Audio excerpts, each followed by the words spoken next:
مساء الخير يا جماعة، أنا رنيم المرشحة القادمة إن شاء الله لرئاسة الجمهورية. مبروك يا رورو، مليون مبروك يا قلبي. انا والبنات هنا بنقولك مبروك يا بنات. يا بنات رورو هترشح نفسها في الانتخابات يا بنات. بصي يا رورو بقى، من النهارده الشعار بتاع شلتنا هيبقى حاجه واحده بس.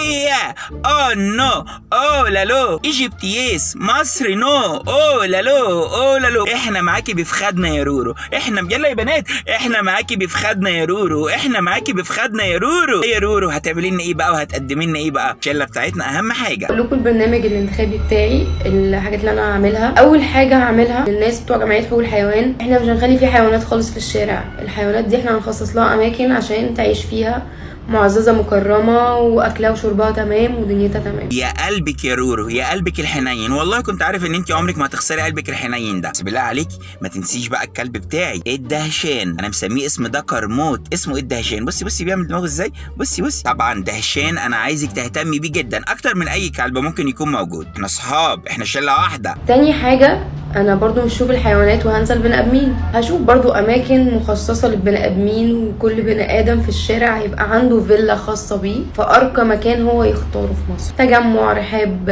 زايد، اي مكان هو يختاره هيجيله فيلا فيه على طول.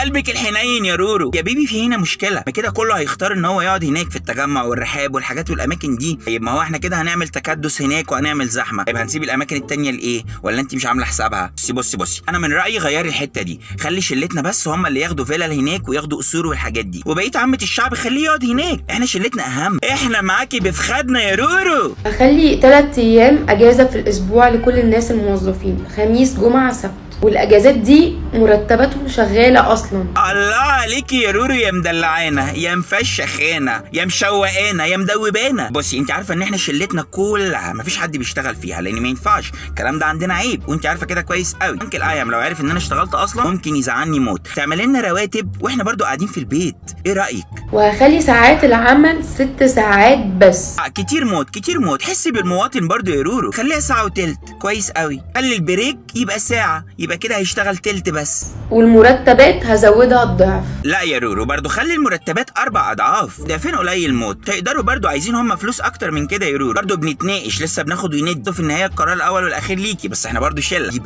دي بلد يا رورو. اطلب منك طلب قبل ما انسى، انا عايزك تحبسي لي كوكو. انت عارفه ليه؟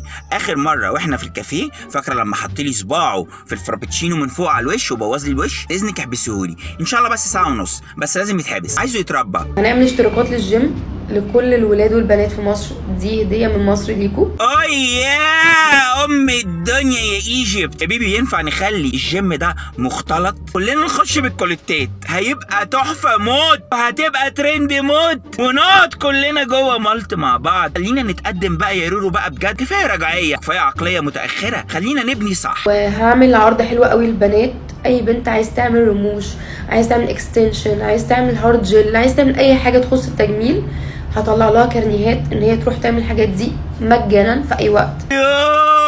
ابسطي يا توتو، ابسطي يا شوشو. يا سمر جنبي هتتجنن، اخيرا هتركب الرمش بقى ببلاش اللي كان واقع منها قبل كده، وسحر بقى هتدلع نفسها والضوافر والدنيا. واو عليكي موت، واويا عليكي فعلا مسؤوله بجد، مجنونه موت. انا متخيل اصلا انت هتعملي ايه، ده انت هتخربيها، يخرب بيتك بجد. تنسينيش بقى، نفسي اعمل حلقان في وشي كله، عايز وشي ده يبقى فاترينا. كل خميس عايز اعمل شعري ويبقى ميعاد ده ثابت، وبعد اذنك عايز الكوافير هو اللي يجي لي البيت، انا مش هروح، مش هنزل اترب نفسي واترب جسمي في الشارع. وهعمل برضو اكاونت يكون فيه تواصل ما بيننا وهرد عليه انا بنفسي. كمان هعمل اكاونتات فيك، وكل شويه ادخل اقول لك ممكن خاص يا ريسه. اي حد محتاج فلوس يبعت يقول ان هو عايز فلوس، هديله الفلوس اللي هو عايزها على طول. اديني في الفودافون كاش، وانا يا مدلعانا. انا بعد كده لما ابقى نازل من البيت اقول بقى لبابي بقى، اقول له انا نازل دلوقتي عشان الرياسه محوله لي بقى 200 جنيه فودافون كاش رايح استلمهم. الله عليكي بجد والله العظيم، انت مجنونه، انت مهيبره موت. ما بقى ادخل على السوبر ماركت بقى ارد عليه واقول له ايه، الرياسه ما بعتتلكش، ما جاتلكش مسج لسه ولا ايه؟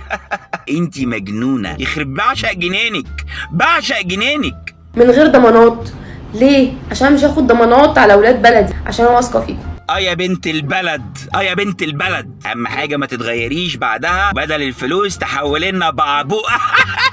يا رورو يا قمر يا رياسه. اي واحده هتتخان انا هحبس اللي هيخونها، ايا كان صاحبها، خطيبها، جوزها، هناخده نحبسه، نحطه في مكان صحراء بعيد بالسنين بقى لحد ما هي تقول خلاص، فيبقى خلاص تمام. لحد ما هي تقول خلاص. طب ما احنا كده يا رورو برضو الحته دي فيها ازمه. انت عارفه كل شهر كانت بتحصل اخر الشهر، كانت بتحصل 4 5 6 ايام. هي كده بقى هتقعد تخرجوا بقى 5 6 ايام وترجعوا تاني، الهرمونات تشتغل، الواد يقعد متمرمط رايح ابو زعبل جاي من ابو زعبل، هيفضل بقى مقضيها مشاوير. حاولي تشوفي حل تاني يا رورو. الرجاله فعلا يستاهلوا حش وسطهم، بس برضو خلينا نراعي ربنا شويه. بالنسبه للناس اللي ما عندهاش عربيات، كل انسان هيبقى عنده عربيه. يخرب بيتك بجد، انت ايه طاقه حب بس؟ طاقه حب وهتدمر الدنيا. عربيه بنمر باسمه وهديه من مصر، مش هناخد فلوس. الله عليكي، ده انكل ايهم يوم ما طلبت منه ان انا عايز اعمل نمر العربيه باسمي قال لي لا ما ينفعش، ده غير قانوني. ايهم ما عرفش يعملها، مجنونه موت. كل واحد الفيلا بتاعته هيبقى فيها بسين خاص بيه هو. الله بجد يا مشطفانه. بس انا عندي سؤال، الميزانيه بنت الورمه دي انت هتجيبيها منين؟ انت قاعده نايمه على قرشين يعني ولا ايه؟ احنا برضو عايزين نفهم الحته دي. لا بقى لو هنبقى اوبن مايندد فشخ بقى، نعمل بقى التيك توك ونعمل لايفات ونقعد عليها مالت كلنا. ابو فهد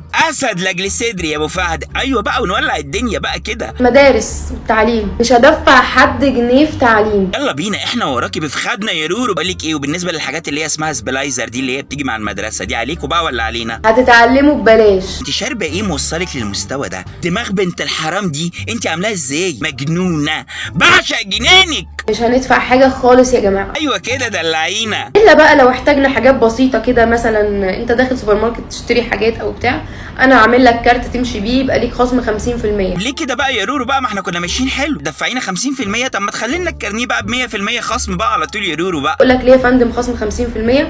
اقول له يا باشا عشان انا ابن مصر. وانا لما ادخل السوبر ماركت وادي له الكارت واقول له خصم 50% عشان انا ابن مصر، مش هيرد هو ويقول لي لا ده انت ابن مره كده يعني مثلا ولا ايه؟ واثقه منها دي انت؟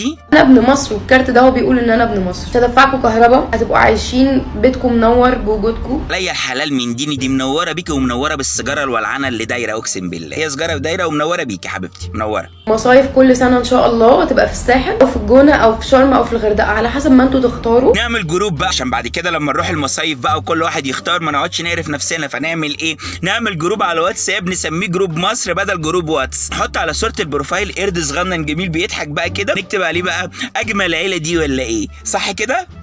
اعشق جنانك. كل مواطن هيبقى معاه مش اقل من 15 مليون جنيه في حسابه الشخصي، دي بس فلوس كده يبقى شايلها على جنب عشان خاطر لو حصل له اي ظرف. تسلمي بجد، تسلمي بجد يا رورو. والله ما عارف اقول لك كام مليون دول ينفعوه. الواحد راجع بالليل متاخر ولا حاجه وعايز ياخد توك توك ولا حاجه، يبقى في قرش في جيبه.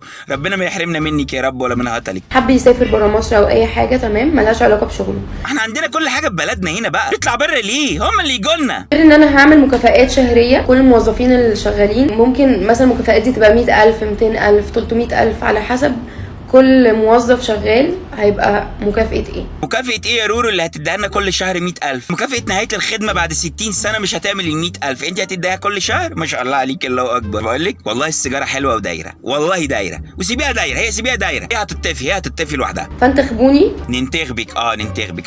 ده حلو قوي، ده حلو موت كده على فكرة. احنا كده بس يا رورو هناكل ونشخ بس، صح كده؟ وننام، صح كده؟ ما تشوف لنا حد يشطفنا بالمرة بعد ما نشخ، مش هينفع. ليه نوسخ ايدينا؟ بعشق جنانك. يا جماعه بمنتهى الصراحه كده انا بعتذر بجد عن اللي رورو قالته وعملته. هي كانت سيجاره حلوه ودايره امبارح وانا حلفتها وقلت لها بلاش الفيديوهات دي يا رورو، بلاش نعمل اللي احنا بنعمله ده. هي صممت وركبت دماغها عشان تعمل الفيديوهات دي. الموضوع كله احنا شله نقعد على كافيه من 8 ل 12، احنا عاملين عندنا رئيس وعاملين وزراء، وزير الهطل، وزير، يعني احنا عاملين كده شله ببعضينا متخلفين عقليه بنقعد نعمل الحاجات دي. فسامحوني يا شباب، دعوا لها ربنا يشفيها ويتم شفاها على خير، السيجاره دي تخلص والدنيا تحلو وكل الميه ترجع لمجاريها باذن الله. متشكر قوي يا شباب ان انتوا قعدتوا وسمعتوا التخلف العقلي اللي حصل ده. باي باي يا شباب.